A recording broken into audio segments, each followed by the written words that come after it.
నేను ఆరపల్లి పుష్పనగర్ గ్రామంలో వేములవాడ శాసనసభ్యులు ఆదిశీలన సూచించిన అభ్యర్థిగా కాంగ్రెస్ పార్టీ తరఫున సర్పంచ్గా పోటీ చేయుచున్నాను.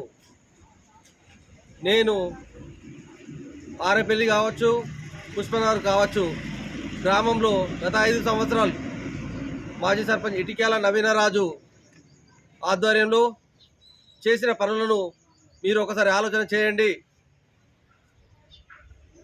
65 ఇండ్ల పేమెంట్ కావచ్చు, అలాగే 18 సంవత్సరాలు నిండిన యువతీ యువకులకు 2 లక్షల ప్యాకేజీ విషయంలో కావచ్చు, మరియు సీసీ రోడ్లు కావచ్చు, అలాగే మా ఇందిరామీన్లు కావచ్చు మన 13, మరియు సీఎం రిలీఫ్ ఫండ్లు కావచ్చు, అలాగే గుడి దగ్గర కూడా నవగ్రహాల విగ్రహం కావచ్చు నా సొంత నిధులతోటి, గజస్తంభం కావచ్చు, వేములవాడ గుడి నిర్మాణంలో రాములవారు కావచ్చు, అలాగే మన శిలాతోరణం కూడా చూస్తున్నారు, మరియు చర్చి దగ్గర సీసీ రోడ్లు కావచ్చు, వాటర్కు ఇబ్బంది ఉన్న పరిస్థితుల్లో మోటార్లు దించడం కావచ్చు, చర్చికి సంబంధించిన కామాను కూడా నేను ఇచ్చిన మాట ప్రకారం గత 5 సంవత్సరాలు చూశారు.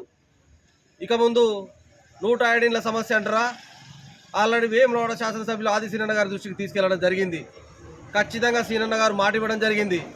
107 ఇండ్ల సమస్యను తన సమస్య భావించి అతి తొందరలోనే మానువాడలాగా ప్యాకేజీ ఇవ్వడానికి దానికి తగు సూచనలు కూడా ఆర్డీఓ గారికి చెప్పడం జరిగింది.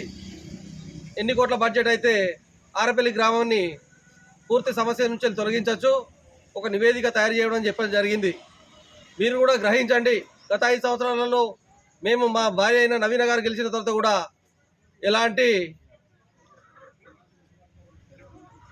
గ్రామ ప్రజలకు మా నుండి ఎంత వీలైతే అంత ప్రతి ఒక్కరికి న్యాయం చేసే దిశగానే ముందున్నాం. పెండింగ్ పట్టాలు కావచ్చు, నేను ఇప్పిస్తా అంటే గత 10 సంవత్సరాలు మాజీ శాసనసభ్యులు ఉన్నటువంటి అప్పుడు ఏం చేసిర్రు అదొకసారి గ్రహించండి. మీరు సీసీ రోడ్ల విషయంలో అడ్డుకున్నప్పుడు ఏం చేసిర్రు ఒకసారి గ్రహించండి. అప్పుడున్నది ఇప్పుడు ఎవరైతే మాట్లాడుతున్నారో వారే కదా ఉన్నది. ప్రస్తుతం ఇప్పుడు నేను గెలిచిన తర్వాత చేస్తా, నేను అభివృద్ధి గత 10 సంవత్సరాలలో ఉన్నది మీరే కదా. అప్పుడు మాజీ శాసనసభ్యులు ఉన్నప్పుడు మల్లేశంను అడ్డుకున్నది ఎవరు, మరి నన్ను కూడా అడ్డుకున్నది ఎవరు ఒక్కసారి గ్రహించండి. అయినా కూడా నేను ఎక్కడ వెనకడుగు వేయకుండా ముందుండి 5 సంవత్సరాలలో సొంత స్కూల్ నిర్మాణం లేకపోతే కూడా 10 సంవత్సరాలలో గత 7 సంవత్సరాల నుంచి నేను నా సొంత నిధులతో స్కూల్ను నడిపించడం జరుగుతుంది. అలాగే వాటర్ ఫెసిలిటీస్, మినరల్ వాటర్ లేనందున ఇబ్బంది కలుగుతుంది అని అంటే నేను మినరల్ వాటర్ తెప్పించి అబ్బాయి సాలరీతో సహా నా సొంత నిధులతో ఇవ్వడం జరుగుతుంది. మీరు గ్రహించండి. మరొకసారి అవకాశం ఇస్తే ఏదైతే 107 ఇండ్ల సమస్య ఉన్నదో దాన్ని పూర్తిగా వన్ టైం సెటిల్మెంటా లేదా ప్యాకేజా అనేది మన శాసనసభ్యులు ఆదిశీనన్న నన్ను అభ్యర్థిగా సూచించిండు. మనకు అధికారం మనదే ఉంది, అది గ్రహించండి. ఏడుస్తానో బాధపడితేనో రాజకీయం కాదు, ఏదున్నా దమ్ము ధైర్యంతో కొట్లాడాలి. ఇప్పుడే ఏడిచి ఓట్ల కోసం ఏడ్చుడు తర్వాత మిమ్మల్ని ఏడిపించే ప్రయత్నం ఉంటుంది. ప్రజలారా ఒక్కసారి ఆలోచన చేయండి. ఏడవడం ముఖ్యం కాదు, దమ్ము ధైర్యంతో నిలబడి కొట్లాడి తెచ్చే నాయకుడు కావాలి. గత 5 ఏళ్లలో కూడా చూసారు మీరు. ప్రతిదీ వాటర్ ఎంత ఇబ్బందికరంగా ఉండే నేను ప్రతి మోటార్ బిగించాను. వాటర్ ఇప్పుడు 24 అవర్స్ వాటర్ వాడుకోవడానికి ఇబ్బంది లేదు. నేను ఇంకా మన సమస్యలు ఏది ఉన్నా కూడా ముందుండి ఐమస్ లైట్లు చూశారు. నేను గతంలో కూడా 6 ఐమస్ లైట్లు బిగించినాం, 3-4 మోటార్లు తెప్పించినాం, శ్మశాన వాటికి కట్టినా, కాంపోస్ట్ షెడ్ కట్టినా, ప్రతిదీ ముందుండి గ్రామ పంచాయతీ కూడా పూర్తి నిర్మాణం అయి ఉన్నది. తొందరలోనే వేములవాడ శాసనసభ్యుల మీద దాన్ని ప్రారంభించడం జరుగుతుంది. అలాగే అంగన్వాడీ కూడా శాంక్షన్ అయి ఉంది.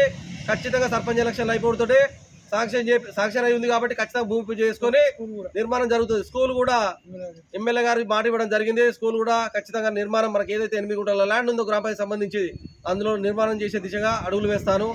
బస్ షెల్టర్ అనుకోండి, బస్ షెల్టర్ కూడా నిర్మాణానికి నాకు కృషి చేస్తాను. అలాగే మొన్న హనుమాన్ల గుడి కాడ కూడా ప్రహారీ కూడా కావాలన్నారు. నేను గతంలో కూడా నేను సర్పంచ్గా పోటీ చేసిన తర్వాత గెలిచినా కూడా నేను ఎటువంటి హామీలు ఇవ్వకుండా నెరవేర్చిన రోజులు ఉన్నాయి.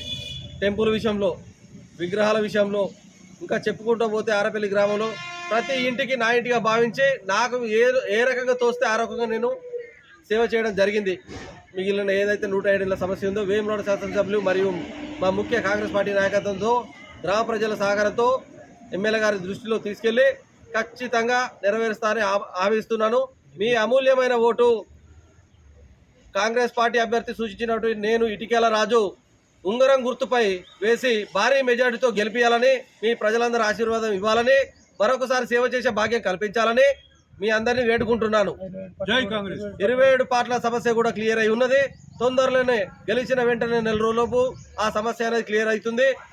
ఖచ్చితంగా మాటిస్తున్నాను. మీరు భారీ మెజార్టీతో గెలిపించాలని, మీ అందరి ఆశీర్వాదం ఉండాలని కోరుకుంటున్నాను. జై కాంగ్రెస్.